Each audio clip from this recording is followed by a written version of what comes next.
हनुमान जी बाल ब्रह्मचारी थे, फिर भी उनका एक पुत्र था। ये बात 99% लोग जानते ही नहीं, लेकिन ये बिल्कुल सत्य है। वाल्मीकि रामायण में हनुमान जी के पुत्र के जन्म की कथा विस्तार से बताई गई है।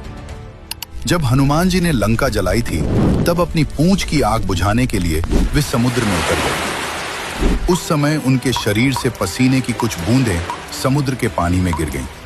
एक विशाल मछली ने उस पसीने की बूंद को निगल लिया और चमत्कारिक रूप से मछली के पेट में उस पसीने की बूंद से ही एक वानर बालक का जन्म हो गया। कुछ दिनों बाद मछुआरों ने उस विशाल मछली को पकड़ लिया और पाताल लोक के राजा अहिरावण के सामने पेश किया। जब अहिरावण ने उस मछली को काटा तो वे देखकर हैरान रह गए कि उसके पेट से एक वानर रूपी बालक निकला। अहिरावण ने इस बालक को पाल पोसकर बड़ा किया और उसे पातालपुरी का मुख्य द्वारपाल बना दिया। इस बालक का नाम पड़ा मकरध्वज। दोस्तों, आगे बढ़ने से पहले इसे लाइक करके कमेंट में जय बजरंगबली जरूर लिखें और पेज को फॉलो करना ना भूलें।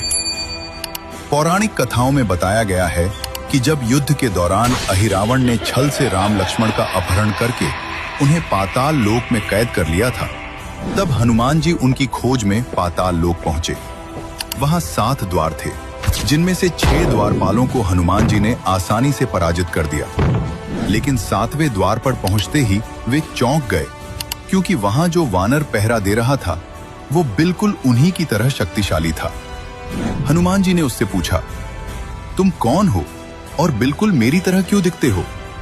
तब उस वानर ने उत्तर दिया, मैं परम पराक्रमी हनुमान का पुत्र मकरध्वज हूं। ये सुनकर हनुमान जी स्तब्ध रह गए और बोले, ये कैसे संभव है? मैं तो बाल ब्रह्मचारी हूं, फिर तुम मेरे पुत्र कैसे हो सकते हो? तब मकरध्वज ने विनम्रता से अपने जन्म की पूरी कथा हनुमान जी को सुनाई। हनुमान जी ने ध्यान लगाकर देखा और अंत में स्वीकार किया कि वो सच में उनका ही पुत्र है। तो दोस्तों, ये थी मकरध्वज के जन्म की अद्भुत और रहस्यमय कथा।